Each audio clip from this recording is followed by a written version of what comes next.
All right, guys, how's it going? Welcome back to All for United. United are out the FA Cup thanks to a 3-1 defeat away to Leicester, and I'm sure all of you are fuming, but get in the comments, let us know how you're doing. Before you do, hit the like button if you're absolutely disgusted by that Manchester United performance, because I'm sure everyone is. I can't see anyone providing any positives with that one.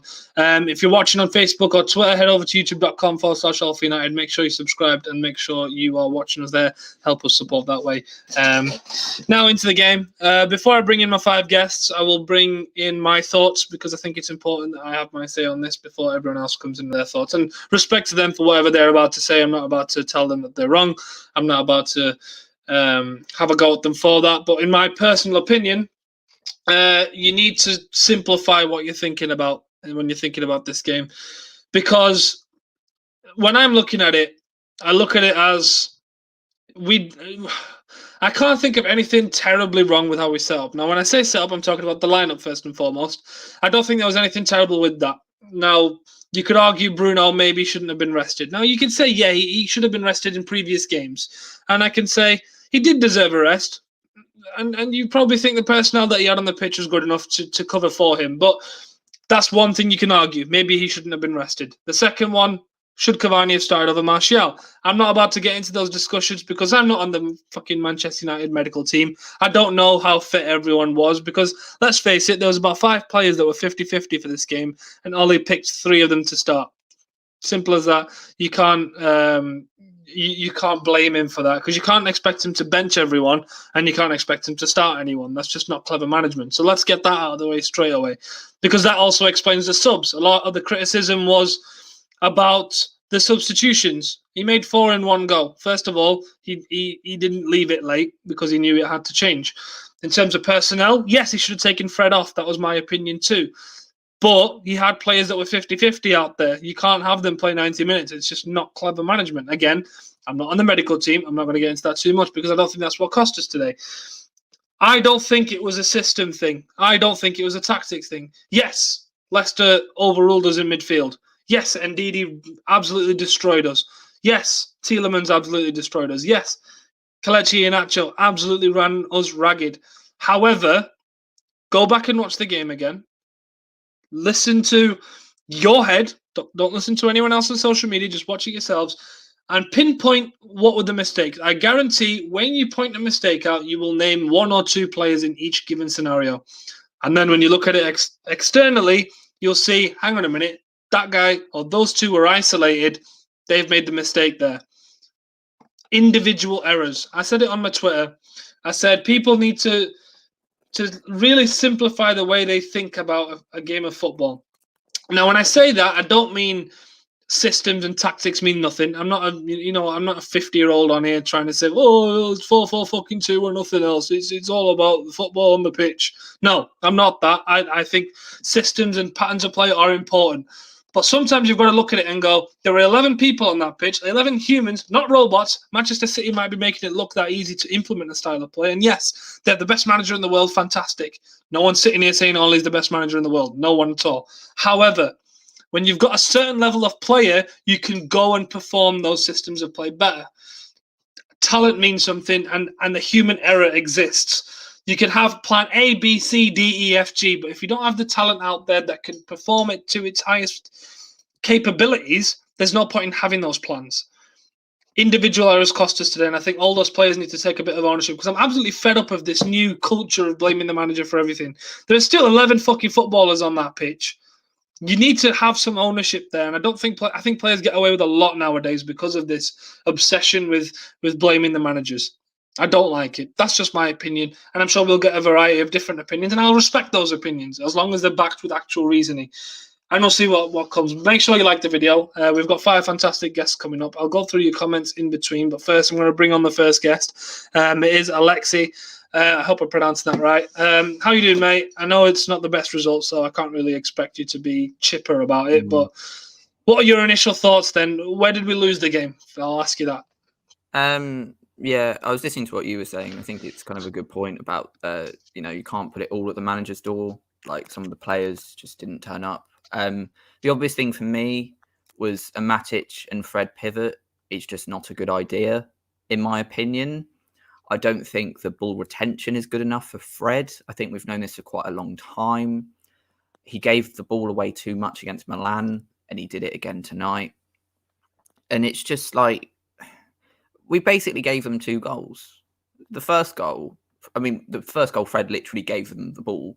Then the second goal, I mean, it wasn't just Fred. Fred wasn't really running back properly, but then no one was kind of putting pressure on Tielemans. He was just allowed to glide through the pitch and take a shot and score, which just shouldn't be allowed to happen. It's obscene that can happen. There's going to be a lot of hysterical criticism of Ollie on social media, I'm sure. And yeah, I think if you're being objective and balanced with your criticism, that's absolutely fine. There's certain things he got wrong today, like McTominay and Fred. I think Fred should have come off the pitch. But I just, things just looked a bit kind of flat. And I can only think that's maybe because of, Europa League only being 3 days ago and stuff like that. And I think it's harsh to put all the criticism at Ollie's door. But one bit of criticism I will give him is I just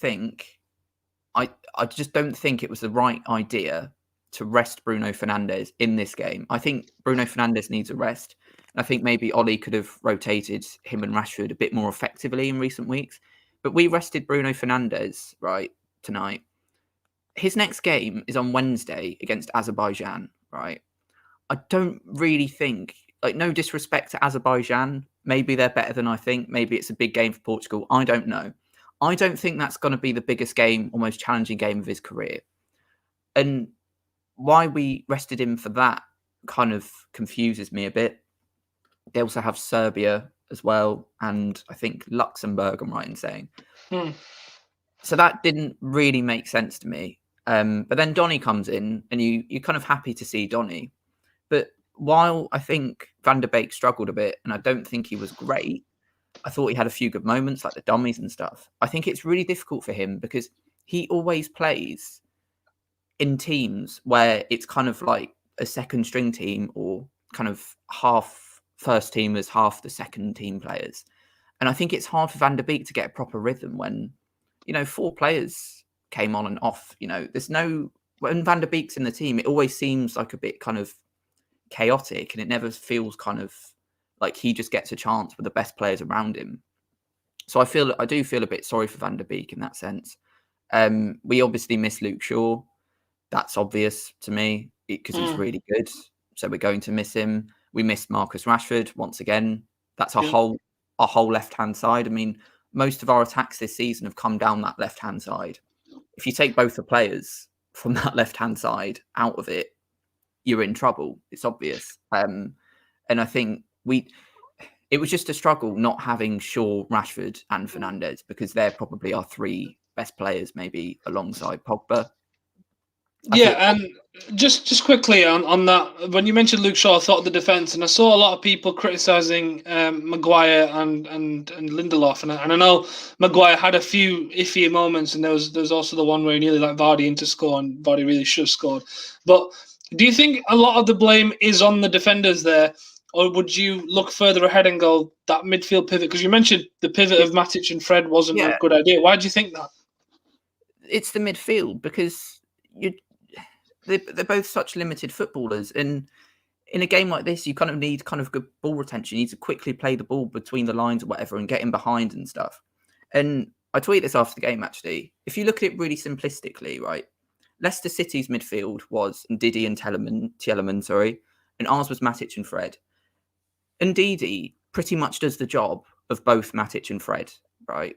He does they don't really need 2 Ndidis or 2 players of that type because Ndidi does that job.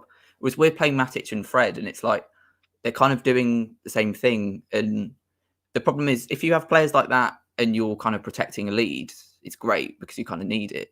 But it's like when you're kind of trying to attack and go forward, it just stings the creativity. And I think in the summer, if we're looking forward, I think we need a holding midfielder, basically, or a midfielder of some sort that can do, in big games we play McFred, that can do both of their jobs. And there's definitely players out there who can do that because then it allows another creative player in the team. Like France, for example, Pogba plays alongside Kante, and they're brilliant together. They've not lost the game for ages, and it's because Kante just does all the great defensive stuff, and Pogba can go and do his thing. And I think that's something we really need now, because Matic, Fred, and McTominay. I mean, I think McTominay is probably the best of the lot, and the reason I say that is because while defensively he's a bit of a mixed bag sometimes, he actually has some kind of threat going forward. Whereas like Matic and Fred, if you're trying to chase a goal, it's not ideal, is it? Because they don't have any attacking threat going forward. And Fred has been good for us over the last year, I'd say, overall. But the last 2 games, he's just not been good. And I just don't think he should have been on the pitch today, personally. I'm not over the last few months, even, I'd say, not even the last couple of games. I think Fred's had a very bad season. And today it showed, because I want to ask you this, actually, because the first goal, a lot of people bounced on Fred, but I've seen a lot of people criticise Maguire for his selection of passing, because he did have Alex Tellez alongside. Who do you put that on? Because for me, it's on Fred every day, because he has to react better in that situation. Are you in the case of it should have been Maguire not giving him the ball? No. I think obviously it's not ideal what Maguire did. It's not ideal, but I hate to be this simplistic about it, but ultimately Fred is he's meant to be a pretty good midfielder for Manchester United. He plays for the Brazil national team. It's such a basic thing in that situation. Oh, first of all, Fred's not Brazilian. That's just no, he's not Brazilian. He's just not. Anyway, carry on. Yeah, that's a good point. He should just be prepared for that situation arising and should be able to deal with it properly. But he just passed it straight to Iheanacho, which just makes no sense to me. What he really should have done, maybe, if he was that panicked, is just boot it out or something, or just not completely panic in that situation. Because he's ultimately a midfielder that we've used in games to kind of beat the press and stuff. Like, I think it was City a couple of weeks ago. I watched this kind of compilation, and him and McTominay were pretty good at beating the press and stuff like that. So he should be good at doing things like that. Whereas he just got it and passed it straight to Iheanacho, and then they scored. And it's just sloppy on his part. I mean, I think he just needs some time out of the team, because he's not been good enough at all. And I'm sure he will bounce back and be better. Yeah.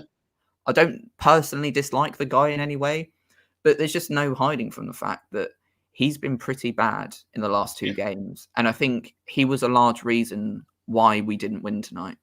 Well, definitely. I mean, his error kicked things off. Simple as that. And finally, what I'll ask you is a pretty big question, because I know it's going to be on the minds of everyone. FA Cup quarterfinal defeat. Is it now Europa League and second place, or it's not a good season? Or do you still think second's enough? Yeah. Or is just top 4 enough? Because let's not forget, this is a team that hasn't been in the Champions League for back-to-back seasons in a while. I think people were too quick to dismiss progress as a football team. We're 12 points better off than last season. And I'm not saying, because people always say, oh, you're acting like it's a trophy. I'm not. I'm just saying that if you want to progress towards winning a league title, you need to get better as the seasons go on. We saw Liverpool get better every season under Klopp, getting more points. And I think you need that, because ultimately our goal, Ollie kind of alluded to this the other day, our goal as a football team, what we're building towards is winning a title. It's not building towards winning the League Cup and being really happy about it. So a better indication of our progress as a team, I think, is performing well over a 38-game season, because that applies consistency to how the team is. However, equally, I think we should be winning that Europa League, because the teams in it are quite beatable. And I think this thing with the cup thing, I just don't want it to become a big thing that overclouds what Ollie's doing. And I mean, I personally would love to win a trophy. I think it'd be great. And maybe this group of players need it. And I think if we've got Granada in the next round, and then Ajax or Roma after that, I think they're very winnable games. But for me, overall, I think second would be progress overall. But I do get why people think a trophy is essential. And maybe after tonight, it emphasises the need for a trophy more. And just quickly before you go, I know there weren't a lot of positives from today, but we do like to find some kind of positive when we're on this channel. Is there any positive from you today? I mean, One of them's probably Mason Greenwood, right, for scoring his goal. Yeah, Greenwood, really happy for him. Pogba Any else? The Donny dummy. I mean, a lot of people are saying that, yeah. Other than that, there really wasn't, was there? No, I thought, the Donny dummy, but that was pretty intelligent from him. Pogba assist was quite good. The Greenwood goal was really good overall. Yeah, overall though, I'm a very positive person, as people know, but I don't blame you, mate. Honestly, thank you for coming on. Everyone, go follow Alexi. Make sure to check out his stuff. Thank you for coming on, and I'm sure we'll get you on again at some point. Hopefully after a win next time. Yeah, fingers crossed. I'll see you in a bit, mate. Thank you very much. Cheers, mate. Right, that was Alexi. We've got a familiar face coming on next, but before that, I want everyone to like the video. There's 28 of you watching. There's, I believe, 2 or 3 of you watching on Facebook. So head over to youtube.com/allforunited. Come join us there. Everyone on Twitter as well, do the same. Before I bring on my next guest, I will go through some questions/comments that you've got here. The obsession of Ollie pairing Fred, Scott, and Matic will get him sacked potentially, but what else has he got? The Donny Van de Beek dummy did make me smile, but he should be a box-to-box midfielder. Yes, but we don't have a 6 to play that. Fred is a championship player. No, he's not. He would not survive in the championship. Does Fred play for the national team? No, he doesn't, because he's not Brazilian. McTominay ball watches too much, like Milan's late goal, and the third today not got a defender instinct at times because he's not a defensive midfielder. What else have we got? Next season, give captain to Bruno. He's not a captain. No. The midfield for Tielemans' goal. All my days. Matic is so easy to bypass. Fred too slow to read the danger. Get over and cover. Exactly. No, that was because Matic went too tight. He shouldn't have gone too touch tight to him then. That's just simple as that. I also saw a comment somewhere about a plan B. I can't find it at the minute, but I know the whole playing out from the back thing just didn't work. I know Barry always goes on about why we play it and we really shouldn't play it, and because we don't have the personnel. But I had a discussion with a few friends of mine on a group chat. It's a bunch of coaches, and what really surprised me in that chat was the fact that they all said we should have gone long. When you're pressed in your own area, you go long. Okay, but who do we go long to? Because for the majority of the game, Anthony Martial was on the pitch. You can't go long to him, and he didn't win any of the headers. And you couldn't go long to Pogba because he had no one around him by that point, because everyone had dropped deep to go and support the man in possession. And then when Cavani comes on, he's up against a back 3. So him on his own up against them. How do you expect him to retain possession there? You can't go long because Leicester set up that well. I'm giving them credit for that. However, that wasn't the plan B, because the plan B wouldn't have worked either. But that's just my opinion from what I know about the game of football. If you think you know more than me, please do come on and tell me in the comments as well. We'll get Timmy to come on now because I know he has a lot to say. We'll bring him in now. Timmy, initial thoughts. I'll ask you this very simple question: where was the game lost today? Obviously, it's a mix of multiple things. One, the players today, poor. Fred, poor. The Matic, poor. Van de Beek wasn't very good. Most of our players weren't very good to start off with. But then to top it off, I just thought tactically today it was not good enough. And I think we've gotten away with. Yes, Karthik, I heard your initial statement on, the players get away with a lot in this era because it's so easy to blame the manager. You can go on Twitter and just say whatever you want. But that being said, when a whole group of players are playing bad, and I say this all the time, when a whole group of players are playing bad, there has to be an element of coaching issues with that. Like we've gotten away with so many poor performances where we've, gotten out of jail with some nice goals. Like you mentioned today, we lost because of individual mistakes. I can argue we've won a ton of games on players doing amazing things throughout the course of the game, worldies. So it's a balancing act. You know what I'm saying? We don't play good football often enough for this team. Yes, we have won a lot of games. We're in second place, but the football over the course of a 90-minute game too often is not good enough. It's that simple. It's that simple. This whole game. Did we ever really look like threatening Leicester outside of when Pogba put the ball in? Obviously Van de Beek had the nice dummy and then Greenwood finished. We never really looked like a threat. They looked like a threat the whole time. They could make plenty of excuses. They have to change their formation because of injuries. No Madison, no Justin, no Pereira. There's other people I can't even remember that aren't playing. Oh, Harvey Barnes isn't playing. So it's yes, I genuinely hear your point, because and Karthik, you know me very well. I'm not one to just throw out criticism without giving reasoning. But the fact of the matter is, we do not play good football enough. We don't. We just simply do not. Obviously, no, I do respect what you're saying, and to further understand what you're trying to say, I'm going to ask some questions just to see what you're trying to say. So, in terms of we don't play good football enough, I agree. We don't. We really don't.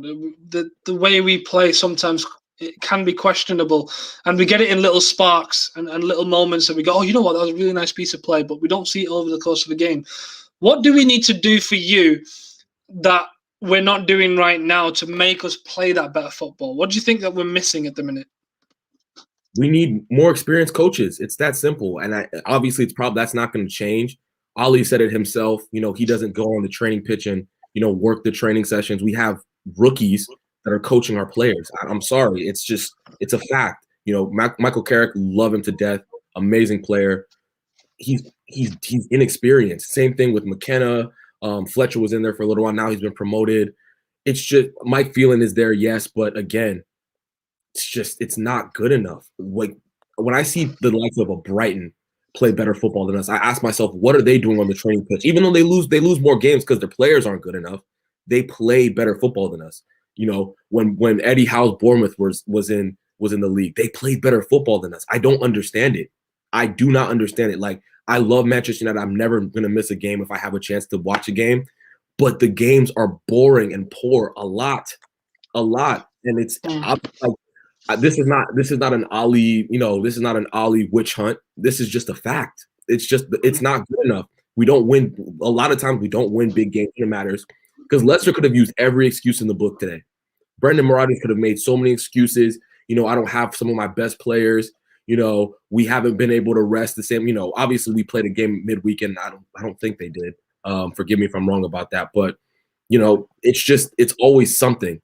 And the coaching staff isn't good enough. I'm sorry, and that doesn't necessarily mean Ali isn't good enough. I mean, I was going to ask you that. So, in terms of that, then, do you think Ollie with a more experienced coaching staff is a different Manchester United team, or do you think the manager itself has to change? Maybe. I'm not sure. I'm going to wait till the end of the season. There was a point last season where I was like, I don't want Ali at the club. Then things changed. We looked a bit better. I took a step back and said, you know what? He was playing with Pereira, Lingard, just crap players. We have good, like, this side has good players. Like, there's no excusing that. I saw somebody tweet a little earlier, this is to be expected when we rotate, and the players that we rotate aren't good enough. We brought on Edison Cavani today, serial winner, one of the best goal scorers this world has seen in the past decade. We brought on Bruno Fernandes, arguably our best player. We brought on Luke Shaw, the best left back in the league. And who else did we bring on? Did we bring on who was that fourth sub? I can't remember off the top of my McTominay, who's whatever at the end of the day. But like, that's a lot of quality coming off the bench, and nothing changed. Literally nothing. If anything, we got worse. Nothing changed at all. Nothing. So what is the reason for that? What is the reason for that? Put it this way: Zlatan came out and said this team was better than the one he played in, except he hadn't won anything. Facts. So, facts. Yeah. Absolute facts. I think that's a great point. I seriously question if Ali's the person who can get us to that point where we can win titles.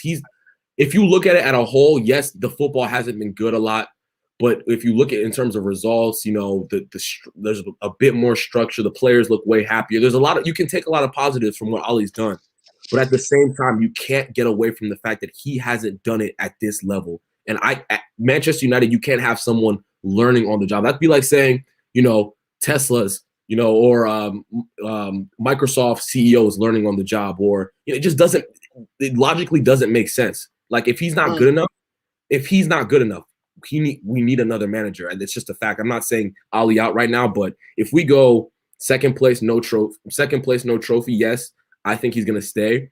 The next season, teams are improving. Chelsea's gonna improve. Liverpool's not gonna be this trash again. The likes of City still gonna stay there and improve.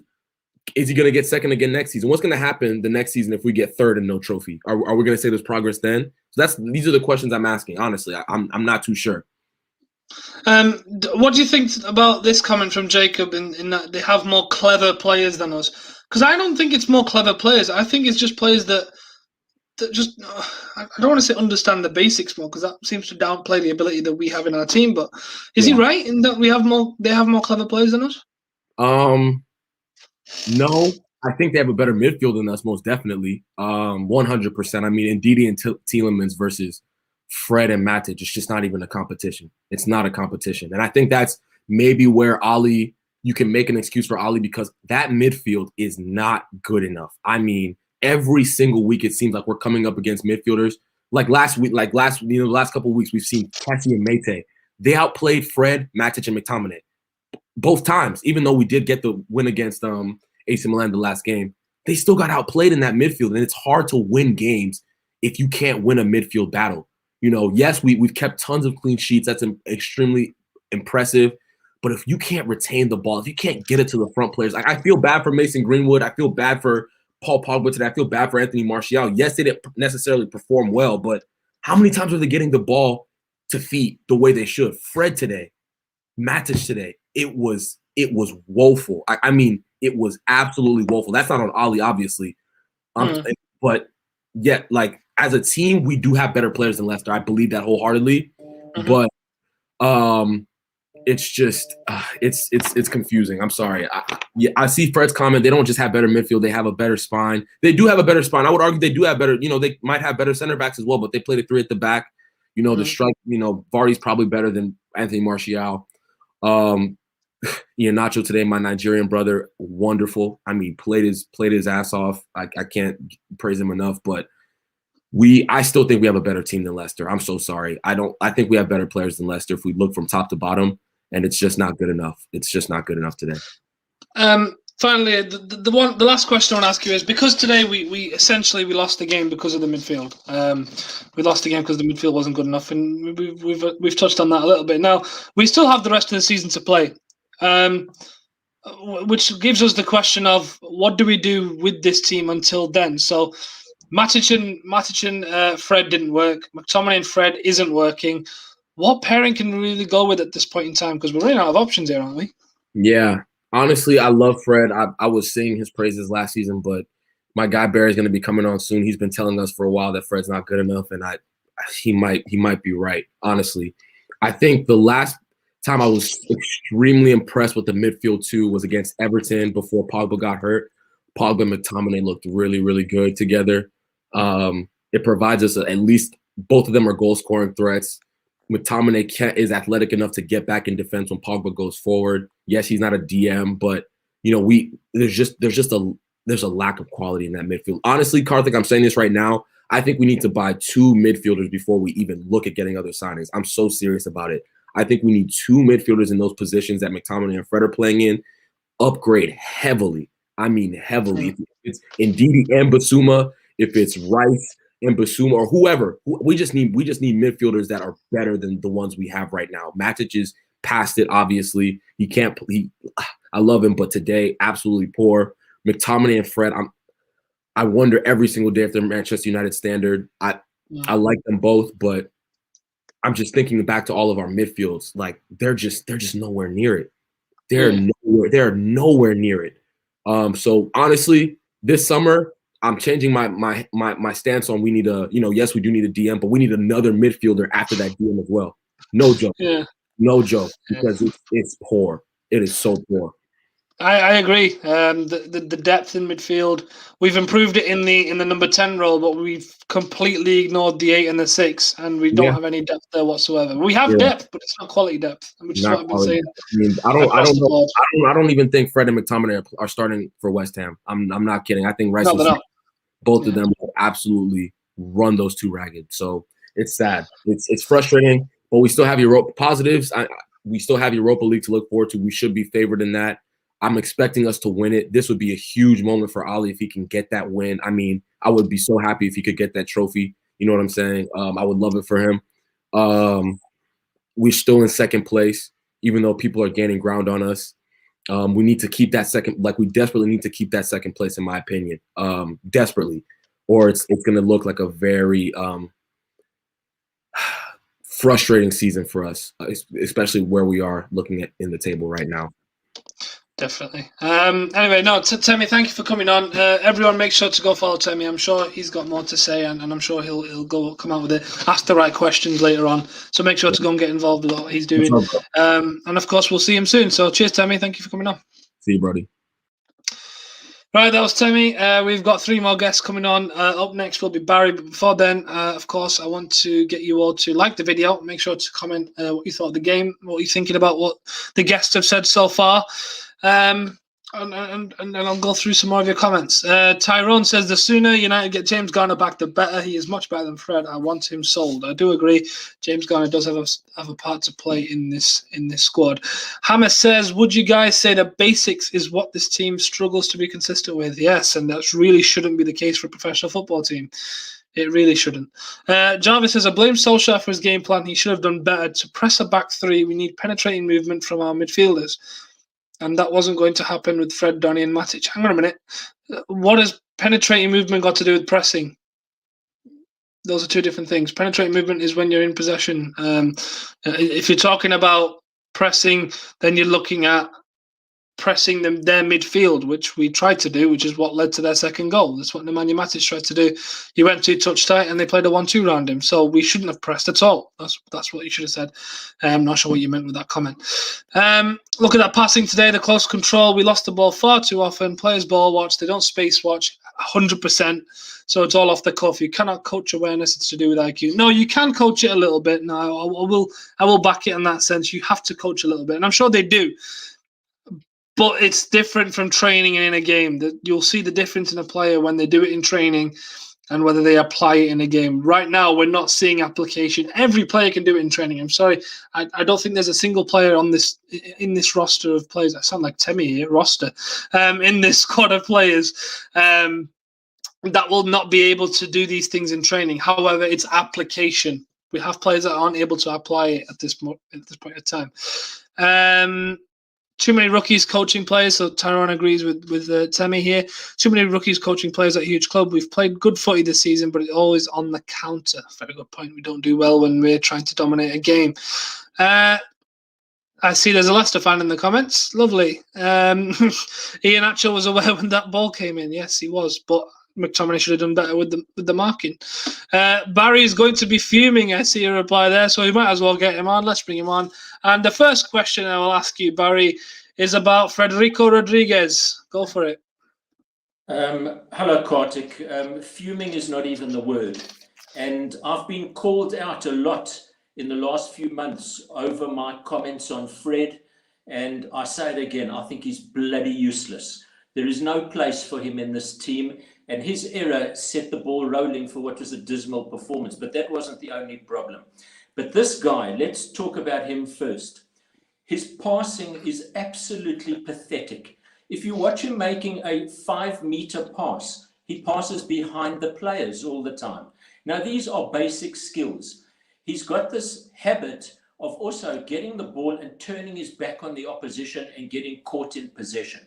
This is something Michael Carrick was an expert at doing, back to the opponents, but unlike Fred, then threading a decent pass. So he's absolutely useless. And, unfortunately, we're stuck with this midfield for the rest of the season. We don't have guys in reserve that can play instead of these fellas. And, that's where the game was lost with 3 shocking errors and just not performing in the midfield. There is this continuous disconnect between defense to midfield and midfield to front runners. I mean, Martial hardly touched the ball. Cavani was on for half an hour. I saw him hit the ball once and touch the ball once. So, the game plan has become so predictable. We play a 4-2-3-1 virtually every single game. If we play against an attack-minded team, they flood the midfield against us and overrun the leaden-footed midfielders we have. And if we play a defensive side, the lower teams, they pack the defense. It's all so predictable. And I agree with the guys who've made the comments previously. I think the coaching has a lot to be desired. Yeah, and in terms of that midfield thing that you said, I agree. The link between each third is just not on at the minute, and we saw that we really struggled really struggled to get going. Sorry, there's a few clowns in the comments. They're being absolute idiots. If anyone's in the comments, just report them, please, if you can. No, the link between each third isn't good enough at the minute. And you're right, Fred was a big part of that today. But also we need to look at Nemanja Matic, don't we? Because I don't think he was good enough either. Matic's legs are gone. He was leaden-footed for their second goal. Seeing I am so anti-Fred, Fred was also pretty slow in covering for their second goal. But, it all stemmed from Matic's error and, just allowing the guy to slice through our midfield. But therein lies the problem. It baffles me with an international break coming up and no league fixtures, how he left all those players on the bench and started with that starting lineup. Because I think when Brendan Rodgers looked at the starting lineup and saw who was in the United midfield, he must have rubbed his hands with glee. In terms of just quickly on the players that he rested and the players he brought in, a lot of us have been asking for.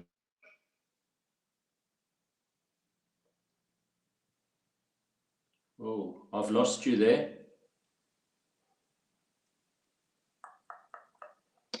Sorry, am I back?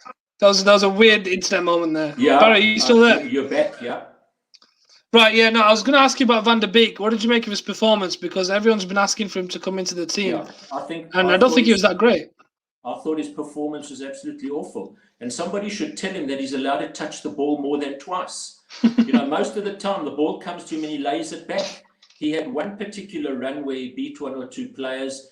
His best move was a move in which he didn't touch the ball when he dummied the ball. Our goal was the only decent thing we did the entire game. There was not one other decent move the entire game.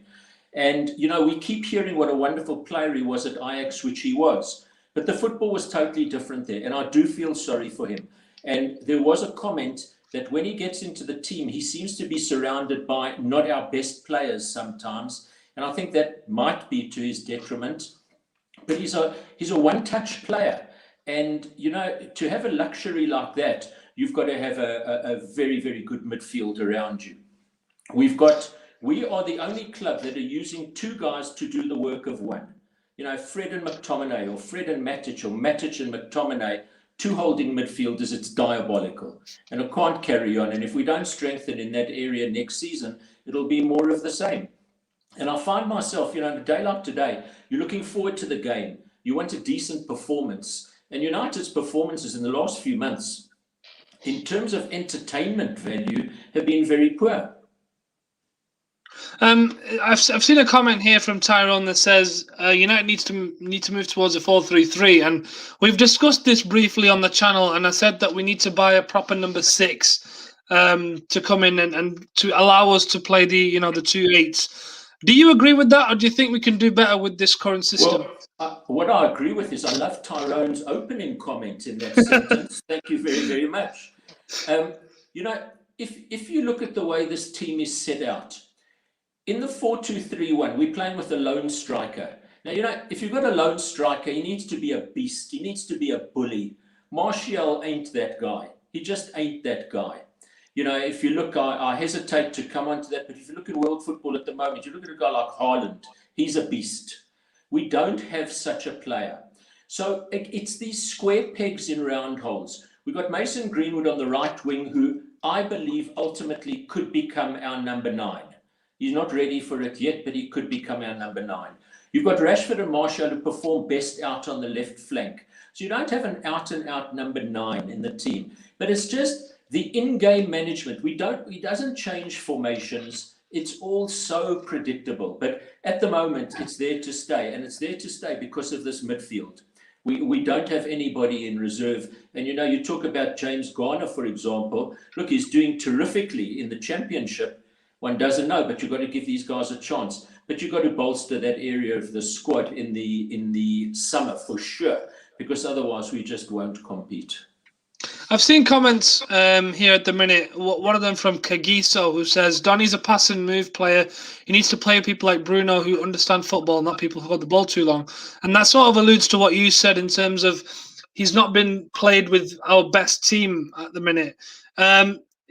Do you think that is the reason? Because I feel like a lot of people are giving him excuses, and we're not really seeing enough to warrant that. Are you on the same boat as us? Look, these cliches abound about players taking long to settle in, Bruno being an exception to that. So I don't know what next season heralds for Donny, because I cannot think of a single game in which he's impressed me this season, but his chances have been limited. And his style of play, to me, does not fit in with the way the rest of the team is playing. We move the ball out of defense. He gets the ball maybe beyond the halfway line. You want the ball moved on, but what is happening is the ball's coming back again. I think the Leicester centre-backs, Evans and Soyuncu, I think they had probably their easiest game this season. Soyuncu was bringing the ball out of defense, getting into our final third of the field. So, I just, the tactics were awful tonight. Finally, Barry, before I let you go, I'll ask you the question that I've asked everyone else. Is it now Europa League win and second place or bust, or is it a different objective for you? Well, that's all that's left, and everybody thinks the Europa League is a done deal.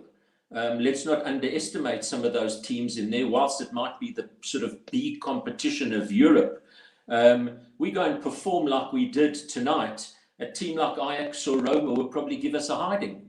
So there's no guarantee with respect to that. As far as Ollie's concerned, I think he's there to stay. He's the yes man of the boardroom. I think he's there to stay. We better get used to that fact. But I'd like to certainly see him bolstering the squad next season, because if he doesn't, it's going to be a same old story, and especially in the midfield department and a striker, where we find that you kind of go through phases where you're saying, well, we're going through a phase where we need more defenders. At one stage, the talk was we'd better sign another centre-back. That seems to have gone out the window. It's all revolving now around defensive midfielders, which seems to be our crisis area. Because let's face it, Matic, McTominay, Fred, there are not many teams in the Premiership that they would be automatic selections for. No, you're 100% right. Barry, once again, thank you for coming on. Absolutely brilliant to have you. Everyone go follow Barry. And I'm sure we'll see you on the channel very, very soon. So cheers, Barry. You bet. Take care. Stay well. Thank you very much. That was Barry. I've got two more wonderful, wonderful guests, including one of them is our skipper himself. He'll be on the channel very, very soon. I can see him laughing in the backstage. Before that, everyone like the video. There's 25 of you watching. Thank you to all of you who are watching right now. If you're watching on Facebook or Twitter, head over to youtube.com/all4united. Make sure to come and join us there. Hit the like button as well while you're at it. I think Barry had a very good point there about how the narrative keeps changing in terms of we were talking about centre-backs, then we're talking about defensive midfielders. I feel like we're a very reactionary fan base in general. But for me, that hasn't changed. We still need a centre-back, but we're only seeing our centre-backs that exposed because our defensive midfielders aren't good enough. So there's a link there. And we're seeing that the links aren't strong enough, which is why we're seeing this progression through the thirds is not good enough. As a coach, I'm watching that and I'm pulling my hair out because I'm thinking, why are players taking so long on the ball? Because they're just not good enough. You can have a plan B, C, D, E of saying, all right, okay, when this happens, we're going to do this, or we're going to react in this way, or we're going to be quicker, or we're going to slow it down. Be patient. Our players don't have that ability, and we're doing it off the cuff, which is just not good enough. But I'll bring on the skipper to let me know what's wrong. Slabhead, tell me. I should really stop introducing like this. Also, first of all, why have you still not sorted out your wall? Well, it's waiting for payday, you see. That's the problem. Payday? You were about 300k. I'm joking. I'm not going to get into that. First of all, I'll ask you, are you in the same boat that the midfield cost us today, or is there a different area that you're going to speak about? Yes, to an extent. I think there was a few problems. I don't think it was just the midfield. I think I agree with a lot of what's been said already. I think part of it was individual mistakes. Part of it, I'm not a fan of the diamond. I know what you've said earlier in the show about tactically we looked decent today and we had enough to do it. I'm not a fan of the diamond purely because I don't think we've got a front two that can play well as a front two, and we just don't seem to create well in a diamond anyway. No, that's nothing against the attacking part of the midfield in a diamond. I just don't think we have enough. We don't have two players that can play in a two, in my opinion. Like I said, individual mistakes. Fred was, I think that just sums up Fred for the last couple of months. Although the City game was a big high, we highlighted after that game that Fred and McTominay weren't brilliant in that game as well. I can't remember the last game we've played where we've gone, that was brilliant for a full 90 minutes. Even when we were winning games in January and early February, it wasn't convincing. Every time we'd come on the review show, it'd be like, it's fine. We got over the line, though. We just managed to get a win. We've never took control of a game and won it convincingly. So I don't think it's all on Fred. I think a lot of people are just blaming Fred, saying he's the reason we lost it. It's not, because that mistake came early on. We got an equaliser. We were back in the game. There's plenty of opportunities then to create and get back ahead, like get ahead in the game, and we didn't create anything today. I think set pieces were our main threat. The Fernandes free kick, a couple of corners that were just floated into the box, and which we're never going to score from anyway, and conceding set pieces. I mean, like I said on the last show, I'm getting sick of saying another set piece because it is every single game now. Partly coaching, partly the players. Like I've said before, I'm sure they are communicating with each other. I think a lot of it's on McTominay, but like I've said previously, you can communicate on a football pitch, but is it intelligent communication? And I think a lot of the time they're just shouting at each other, blaming each other for mistakes. When in reality, I think these players need to have a higher football IQ and communicate better on the pitch. So there's a magnitude of reasons why you could be here all night talking about why we lost today. But bottom line is we lost, and I don't think we can have any arguments as the better team won, to be honest. Yeah, and sorry, I've just been distracted by a lovely bit of punditry here from Kagiso. If Fred tackled Tielemans, he wouldn't have scored. Yeah, and if my auntie had it, you know, I'm not even going to go there. As a centre back, you'll be able to answer this question for me. The third goal, because I saw your tweet about set pieces, and I know you had something to say on that as well. Was it as simple as McTominay just not seeing his man, or is there something a lot more?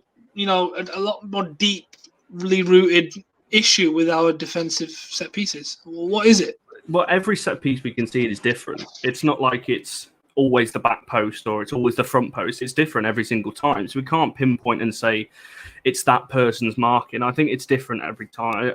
Majority of it, I think, is communication and the way we set up.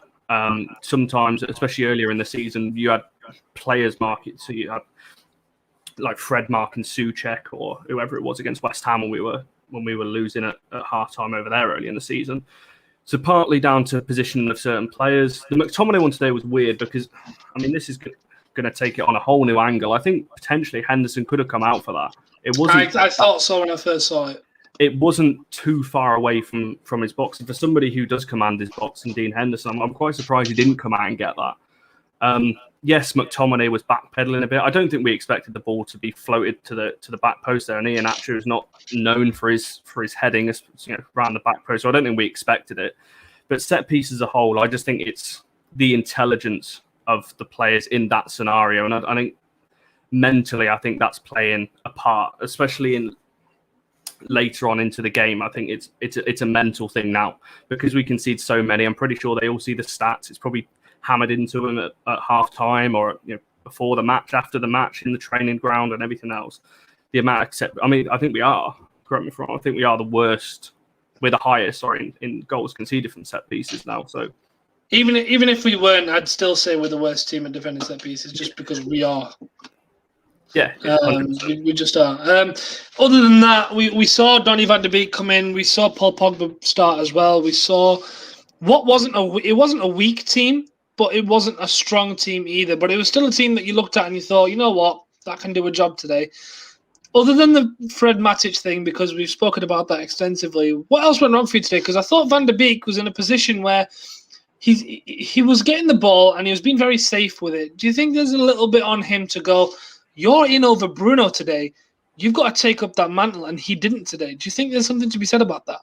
Oh, 100%. I've and this probably rattles a few people's feathers, and I've said this all the way through the season. I don't think Van de Beek has had a good game in a United shirt. I think he's had good 5 minutes, 5-10 minutes, but I don't think he's proven any. I don't think he does anything different to what McTominay's doing in the United team, if I'm being totally honest. he did play it very safe. Now, I get it. He's just come back from injury, and same with Pogba. And I saw a lot of people criticising the sub, why taking Pogba and Donny off. Well, they've just come back from injury. They were never going to play 90 minutes. But yeah, I do think, like you just said there, he's in over Bruno today. And it's a tough team in Leicester. They played a back 3/5. So it was always going to be tough. But I feel like with Van der Beek, his confidence has been shot so much. And I think this is down. I don't think this is down to Ole or Manchester United. He wasn't going to get in over Bruno this season anyway, if he wants to play 10 anyway. I just think he played it so safe, and he almost marks himself out of the game sometimes. What I mean by that is you'll see so when Pogba picks up the ball in the midfield, or Matic, Fred, whoever it was, in a more of a deeper role or out wide, you'd see Van der Beek with like 3-4 players around him, and I don't think Leicester set up to man mark Van der Beek out of the game. It's almost like he is going, because he doesn't want the ball or he's scared to receive the ball in an attacking play. It's like he goes and stands and marks himself out because he doesn't want the ball in that situation. So I think he's got talent, but I think he's been a bit overhyped this season. I think people have looked to him because our midfield is so bad. And I've said this on previous shows. We look at every team we play and look at the midfield and go, oh, he'd get in our team. He'd get in our team. And I think we're looking at Van der Beek going, oh, he'd do a job for us. And I just haven't seen it. Like I say, correct me if I'm wrong, but I just haven't seen anything from him that warrants him starting over a McTominay, in my opinion. No, I don't blame him. I don't disagree. I think he's had decent games. I think he's had okay games, but he's not. I said it at the start. He's not had a wow game where we think, oh my god, he has to start. But it's one of those. Whether it's a case of the system doesn't suit him, because I still think he'd look amazing in a 6 and 2 8s. Him as one of the 2 8s, but with a 6 behind him. I think that would be his best position. But that's a discussion for a completely other time. I'll ask you what I've asked the others then. Is it going to be Europa League win in second place? Is that the only acceptable ending to this season now for you? I think it has to be. We got asked on a show a couple of weeks ago, if we don't win a trophy, will it be a failure season? And I still stand by the fact it depends how we go out of the competitions. Today we weren't even in the game today. We may as well have not turned up. The Europa League, I think it depends. If we lose to Granada, then you could probably say, yes, it probably will be a failure season. If we get knocked out, if we lose in the final and it's a tight game, or if we get knocked out potentially to Ajax, even though I think we should be beating them, then you can kind of see it. But we should be winning the Europa League with the teams left in it now. And now we don't have the FA Cup.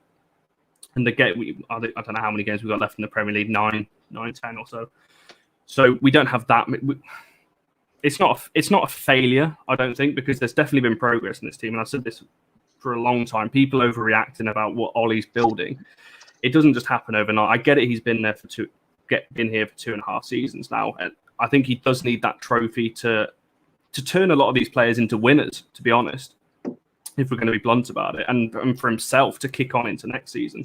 Because like I think it was Timmy said earlier, Chelsea are improving. Liverpool are not going to be like this next year. So it's going to be a much closer season next year.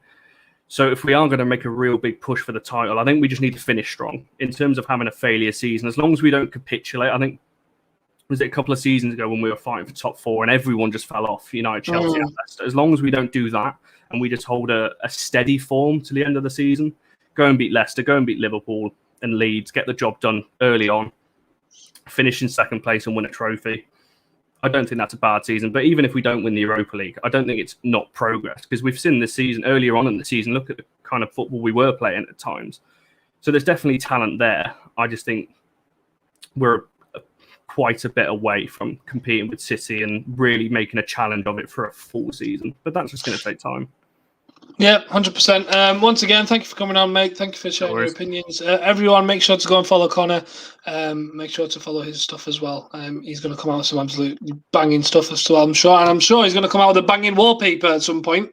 Yes. I'm fed up of seeing your room like this, mate. Come on, you're Manchester United captain. Bloody hell. It'll be done soon. Don't worry about that. Cheers for coming on, mate. I'll see you in a bit. See you soon. That was Connor, aka Harry Maguire. I will bring on our our final guest, because she's been busy doing her own show. She's back now. She's ready. Before that, everyone liked the video. There's still about 20 of you watching, so thank you very much for joining us. Make sure to like the video if you haven't already. There's one person watching it on Twitter. What are you doing? Get over to youtube.com/allforunited, you absolute loner. Come join the party at YouTube. That's what it's about. Let's go through some comments quickly before I bring on our final guest. A lot of discussion about defensive midfielder we could bring in. I'm seeing names like Bissouma. I'd love Bissouma. He's a good player, especially if Brighton go down. Nick him very quickly. A lot of people agreeing with Connor about Van der Beek. Felt like we lacked experience. I missed Mata. No, Mata would not have been the answer today. I'm sorry, he wouldn't have. A quality CDM and PC centre-back will help Ole out, but not sure which centre-back he will go for, though.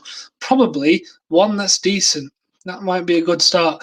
Right then, I'll bring on our final guest then. She's been very busy doing some shows. I'm sure she's very tired and wants to get her day over and done with, especially after that dire performance. Self, how are you doing? I've been better after that, to be fair. Yeah, I was going to say. I appreciate that. Lovely to have you on. First off, I'll ask what I've asked everyone else. Is it the midfield that we lost today's game on for you, or is there a bigger picture? There's a bigger picture. I think across the board we weren't good enough, but definitely we lost that midfield battle. I mean, they overrun us from start to finish. Fred, I'm not even going to get into that too much. Fred Flintstone, I called him just on my channel, but yeah, shocking. But across the board, like I said, too many individual errors. It wasn't just the midfield, but like I said, that battle was definitely lost today. Yeah, and in terms of that, I mean, I asked, I think I asked Barry this, and I also asked Timmy earlier, but we're speaking about midfield pivots, and a lot of people said the Matic and Fred thing was a bad idea. For you, what is our first choice midfield pivot then? Because we've seen a lot of different combinations, but none of them have we really said, you know what, that's the one to go with for the season. We need to sign a CDM. I think that I saw someone said Bissouma. I would definitely take Bissouma. But indeed, today he showed what a proper CDM does. Like, he literally bossed that game today. If it wasn't for Iheanacho, I think he would have been man of the match. I thought he was quality in there. He dominated. Fred, we already know, winning the ball back, he's good at doing that. Yeah, but when he gets the ball, simply not good enough. And him and Matic in there, 2 left-footed, 2 left-sided. Matic's legs, we all know his legs have gone. In the past, very good player, good experience, but I mean, Tielemans' goal literally just strolled through our midfield. It's just simply not good enough. And yeah, that for me is a priority. A centre-back and a CDM has to be a priority for Ole. Yeah, and a lot of people are going on about Maguire and then Lindelof, and I've not had a chance to ask you this question, but do you rate those two as centre-backs? Are you on the boat of neither of them are good enough, or do you reckon we have to find one to pair Maguire, or do you think we need to build a new partnership there? Where are you on that stance? Because neither of them had a good game today. No, they didn't. And I think it's one of them where individually they're both good defenders, but together they just, for me, it's just not balanced. I feel like Maguire needs a quick centre-back the side of him. Lindelof reads the game well, but again, Maguire doesn't seem the best partner for him. I think we need to get one centre-back in to partner Maguire. That's what I would be looking at if I was Ole. But again, I saw someone ask this question, who we're going for. Upamecano was talked about. Obviously, he's no longer there for the taking. So what centre-back is firstly realistic for us and secondly going to be suitable? Because we need an improvement on what we've got already. Yeah, and I know Timmy was on earlier and he spoke about system and coaching. Where are you on that side of things? Because for me, to me, it looked as if there were a lot more individual errors than errors in terms of how we set up today. How did you see it? Because obviously, I don't know whether I'm the only person who thinks this, but I'd love to see what you think. I think it's a mixture. I think Ole needs to take some of the blame. I think after the overhaul, the changes that were made, I always believe that you start with your strongest team and then obviously try and finish the game off as soon as you can, and then rest these players, then rotate. So to start with so many changes, I think it's questionable. Obviously, certain players, Pogba, Van der Beek, Martial have all been injured recently as well. So they're obviously not going to be completely up to match fitness and scratch. So yeah, I think Ole deserves some of the criticism. I think for some of the changes, obviously brought 4 players on at once, and then Ahmad comes on at the end with 7 minutes to go, and you're thinking what impact is he going to have from that point. So I do think he needs to take some of the blame, but you still have to say the team that Ole put out today should be good enough to. We didn't even compete with Leicester today, and I think that's the frustrating thing. I think we were well beaten. I think we could keep playing until midnight and still not score a goal. Genuinely, we did not look like we were going to create anything tonight. Yeah, that's just I just imagine having to watch that for longer than we did. I just don't want that to happen. I asked the question obviously on midfield pivots. I want to see what you think of this because Kagiso's come out and said Fred and Pogba. Do you think that's the pivot we could play? Because Barry's saying no way. What are you saying to that then? Fred's frustrating. I think we've seen in spells where, I mean, he had that run of games where people were saying, "Oh my God, it's the most improved player at United." But you can see games like today, and to be fair, I think it's been like this now for a few months or so, where it's just wins the ball backward and gives it away too easily. For me, we need to get someone in there. I would obviously Pogba stays, keep Pogba, and then get another player in with Pogba. But for me, we just haven't got the quality in that midfield, and today it shows. You like I say, Tielemans and Didi, they absolutely ran the midfield today. We were nowhere near them. We were chasing shadows. And I think it shows that against the top teams, we will be punished in that midfield. So for me, we need to strengthen it definitely in that CDM area. So Pogba and someone else, but I don't think Freddie's the answer.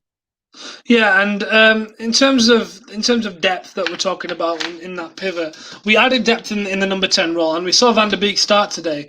Are you one of the people who've been saying that Van der Beek needs to be starting more, and if so, do you think he showed enough to deserve to start more today? It's hard, isn't it? Because when you're playing, you haven't had a run of games. Obviously, it takes a while to get into the swing of it. So I do feel for Donny. But for me, he just doesn't take the chances with both hands when he is given them. I want to see a bit more from him. I think it's all a bit too safe. And you can understand it. It's probably a confidence thing with him. I don't see him as a number 10. I see him more of a number 8, if I'm honest with you. I see him playing deeper and dictating from deep. I think that was the best. When he did play deep for us, I think that was the best game that we saw Donny play, to be fair. Because he's more of a little combination player. He does get from box to box. But he roams a little bit. In that 10, Bruno gets the game by the scruff of the neck. I'm not saying Bruno is the same player as Donny. They're totally different players. But I would rather see Donny play deeper. And I saw someone just saying in the chat that Pogba and McTominay is probably our best pivot right now. But the players that we've got, I'd probably agree with that as well. Yeah, and especially because I think it was Mark a couple of weeks ago, we actually said statistically that is our best midfield pairing, but that'll be interesting. What did you think of the decision of not starting Cavani? Do you think it was purely down to fitness, or do you reckon if he was fit, would Cavani have started over Martial? Because at the minute, Martial really doesn't add a lot, but today he did okay, I thought, in periods. What did you think of Martial? Martial's frustrating because I know how talented he is. I'll call him Tony Partial for the reason that for me he's just not in games enough. He's just not like I'm screaming thinking Martial like get on the ball, do something. And today I felt for him because he dropped really deep, and that's for having no service. Naturally, you do that as a striker. He didn't get much of the ball, so he's dropping too deep. And then when we are breaking, he's not where he needs to be at the other end. So frustrating. I do think it's probably a fitness thing with Cavani. I'd imagine he would have started, but again, obviously it boils down to that squad depth, doesn't it? I mean, Martial wasn't fully fit himself. He was obviously injured the other day as well. So, centre forward, we all know we're screaming out for one. Lot of talks of Kane, Haaland. I think we should go all out for a player like that. I really do. Obviously, Cavani has come in this season. It's kind of a stopgap, if you like, just to fill this season. There's rumours that he's going off to Boca Juniors. So we need a long-term striker, and I think we've needed that for a while now. Martial is not the answer as a 9. Definitely. I agree, definitely. I'd love to see us sign Haaland or Kane. It would just be insane to have that level of a striker. And we've not had that level of striker for a long time. Finally, I'll ask you what I've asked everyone else. End of the season objectives. What do you consider to be a successful season for Ole Gunnar Solskjaer? I've always said a trophy and top 4, but ideally staying in second spot. For me, that's what it should go for. And I know it's frustrating what's happened today, but you'd have to say Ollie is still on target for that. Obviously, we've got to go all out now in Europa League and win that silverware, but it's still doable. I think today is obviously, I mean, let's face it, last few games we've got a bit lucky. We haven't played well, still come out with results. Today we got punished against a very good Leicester team. I'm just hoping that the international break has come at the perfect time and we can actually kick on against Brighton and bounce back from this. But yeah, for me, Champions League places and a trophy. And like I say, he is still on course to get that. But it is a big ask in the Europa League. Yeah, definitely. Everyone, make sure to go follow Sophie and follow. Oh, bloody hell, my mic's making all sorts of noises there. Make sure to go follow her and obviously check out her own channel. Thank you for coming on, and I'm sure she'll be on sometime soon. Thank you very much. Thank you. Lovely to have you. Right, that was all our guests. I will be wrapping up the show with my final thoughts. So don't go anywhere just for a second. I was just trying to see if Ollie's post-match quotes had come out yet, but nothing yet. I don't think. I mean, I think he's done the interview, obviously, but he's not come out yet. Anyway, final thoughts then from me.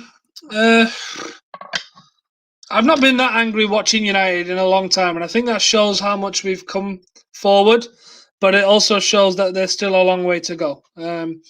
We weren't good enough at all. Right from the start, there was individual errors all over the place. Now, we've had people on the show, Timmy especially came on and said that tactics do play a part, the system wasn't good enough, and the coaching needs to be better. But today, I can't blame it on the coaching. I can't blame it on the system because I saw too many individual errors. There wasn't a case of patterns not coming into play. There was instances where a particular pattern of play wasn't pulling off, but that was because a player wasn't completing a 5-yard pass. A 5-yard pass has nothing to do with coaching. It has nothing to do with a system of play. It's that player's ability to play that pass. In the first half, we misplaced about, I can't remember how many it was. I think we misplaced, bloody hell. We misplaced about 10 passes in the space of 10 minutes. And I counted that and I was like, what the fuck is going on? Because this is professional football.